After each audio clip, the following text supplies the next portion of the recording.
Welcome everybody, welcome back. Welcome back to Homestead Heart. You all, I'm sitting out here today. It's hot as all get out. It is probably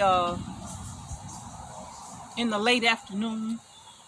And I decided to come in the shade and sit down. I've been out here all morning long. Since about 7 o'clock, I'll say. I've been out here. Just doing some work out here that has to be done. But now it's so hot, I literally had to stop, y'all. No matter what I was doing to keep cool, it just wasn't working. So now I'm in the shade, and after I finish this, I'm gonna go inside and do some work because it's just too hot to continue. But y'all, I gotta talk to y'all about this conversation. I'm gonna tell y'all, look now. For all of the people who homestead and farm, this really ain't for y'all. This is for you to share with people who might not see it the way we see it when it comes to homesteading and farming. I was fortunate enough, I'll say, to be in a place. Kitty Wig, get off the camera. We go through this every time I pull this camera out. You do this every single time. Thank you, ma'am. So I was fortunate enough to be a part of a conversation where I was overhearing, you overhear people talking. And so there was a group of teenagers with somebody. I don't know if they were a part of, I don't know where they were going, but they were all together. They had on t-shirts. They all looked, they were all dressed alike. So it could have been a church or some kind of function where they were all going somewhere together, right? And so they were all having a conversation about what they want to do when they graduate high school. And I was like, wow, this is awesome, to just kind of listen to this conversation. I mean, I couldn't go anywhere. We were all there for the same reason, so I couldn't go anywhere. So anyway, just to be there listening to the conversation, I mean, they were saying some great things, and I'm assuming the chaperones, they were all involved in the conversation. It was a beautiful conversation as I listened. And actually, this conversation reminded me of a conversation that I had with my uncle who lives in Oregon. I had a conversation with him, I don't know, a few years ago about this same thing, right? But as I listened to them talk, now, you saw the title of this video. You're going to put some respect on this name, okay? You're going to put some respect on it. Now, let me tell you, as they were naming everything that they wanted to do, I found it fascinating, all the different directions that they wanted to go, I found it interesting to just listen to that, And in the midst of all of that conversation, I decided to chime in. I mean, they was all there, I decided to chime in and just ask my little question. I say, because I didn't hear anybody say it. So I said, what about being a farmer? And all of them got quiet. And one of them even started laughing. And another one like, a farmer. And I'm like, wait a minute now. Wait a minute now. Why not? What's wrong with being a farmer? No, that's not for me. Nope. Farmer. These hands weren't made for that.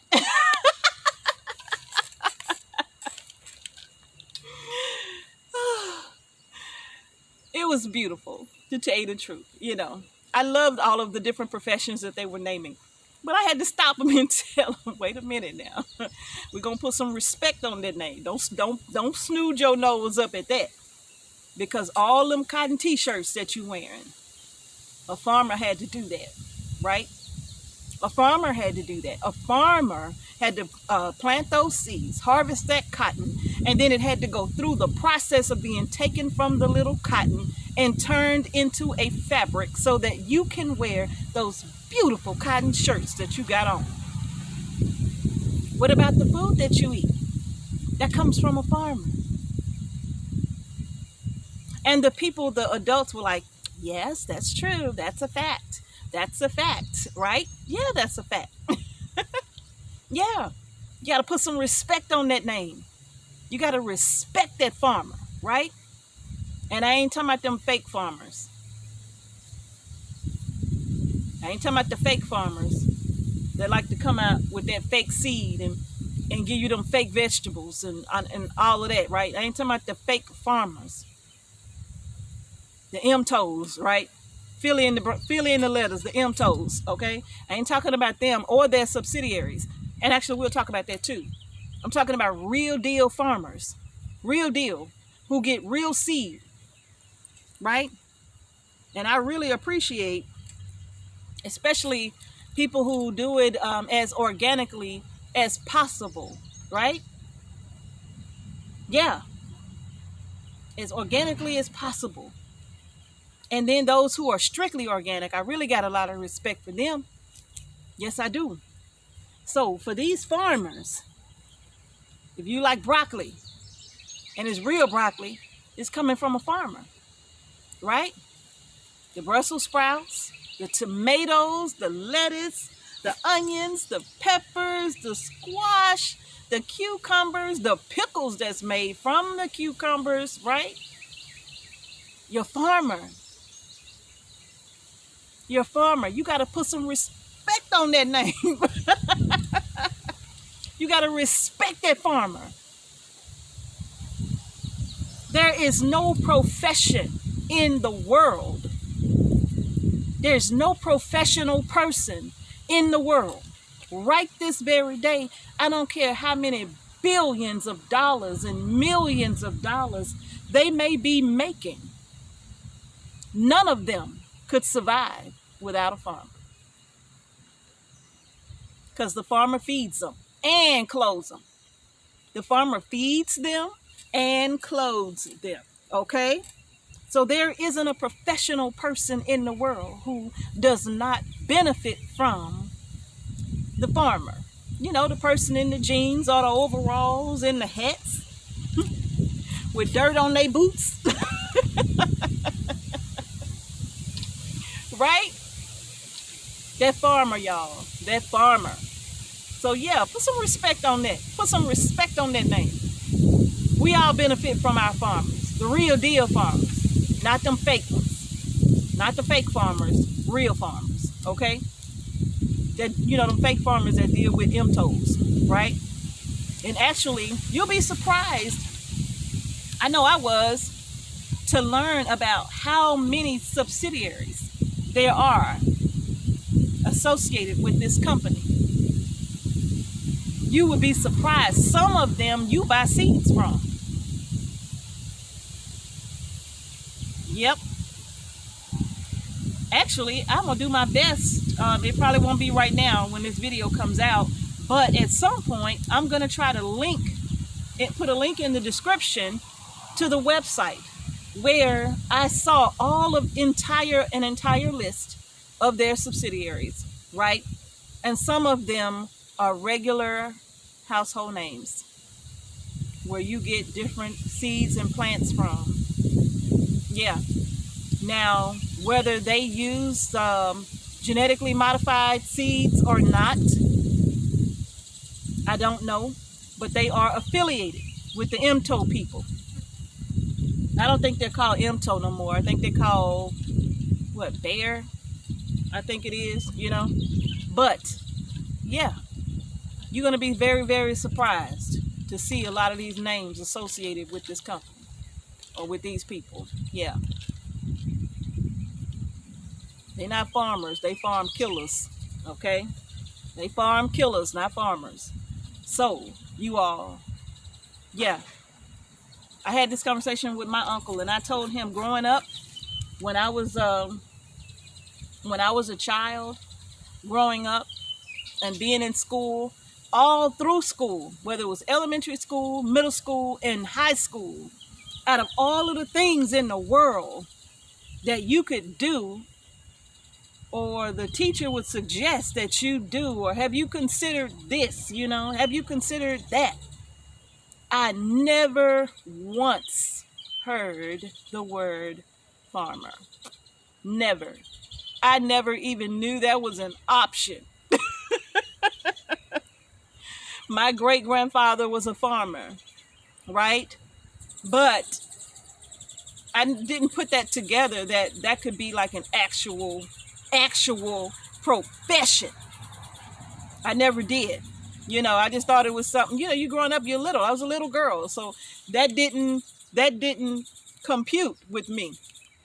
When it came to a profession, you never saw, you never thought of farming as a profession. At least we didn't, unless you had someone in your family that you were directly growing up under that was a farmer, like your parents. And then they taught you the family business, and then you grew up to be a farmer like your parents were, right?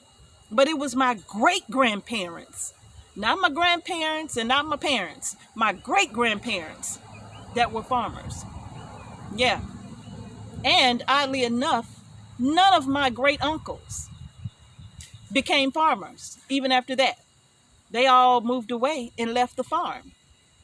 None of them became farmers, even though their father was a farmer.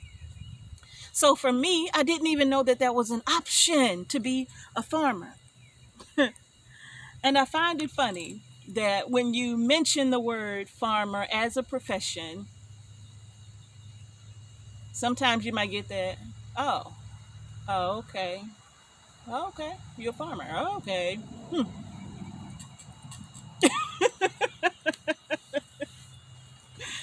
Oh boy. So I had that conversation with my uncle several years ago, before COVID actually hit, about how I never knew that was an option.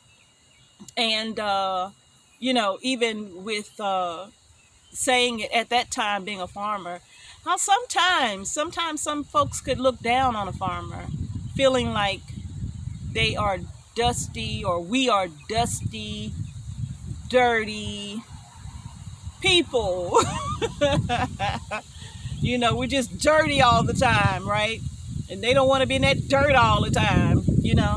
But y'all, you got to show some respect for the farmer. I know I've always had a tremendous respect for the farmer.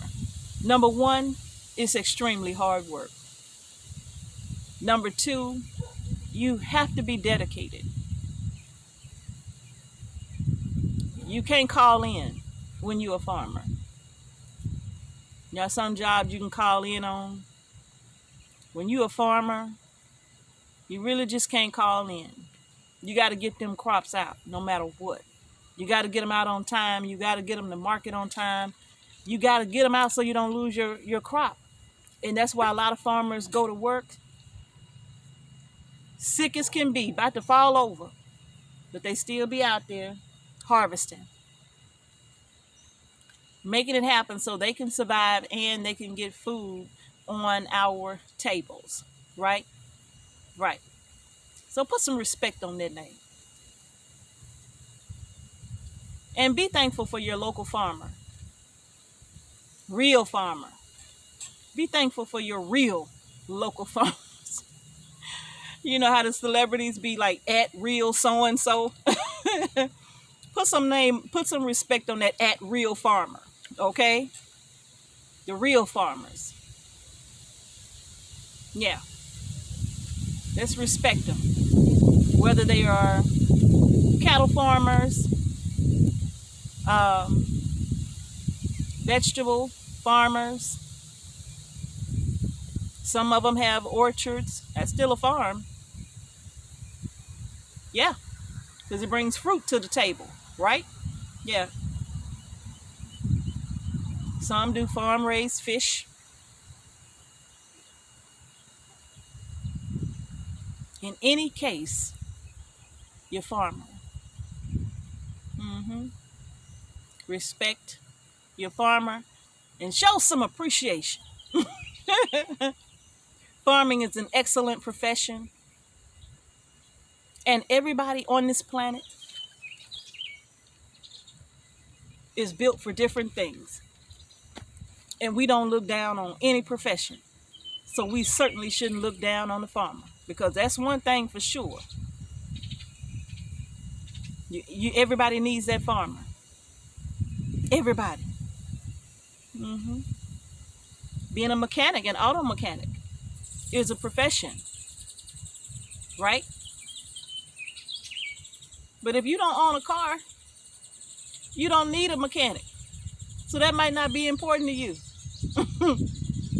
There's so many professions out there that don't impact you directly if you don't delve into whatever that profession is, right? Plastic surgeons, that's a profession.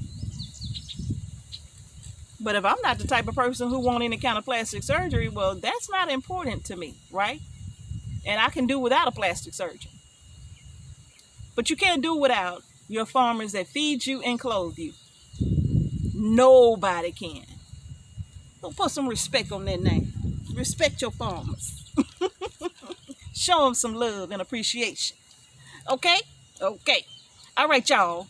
That's all I wanted to say about this. Thought it was a beautiful conversation.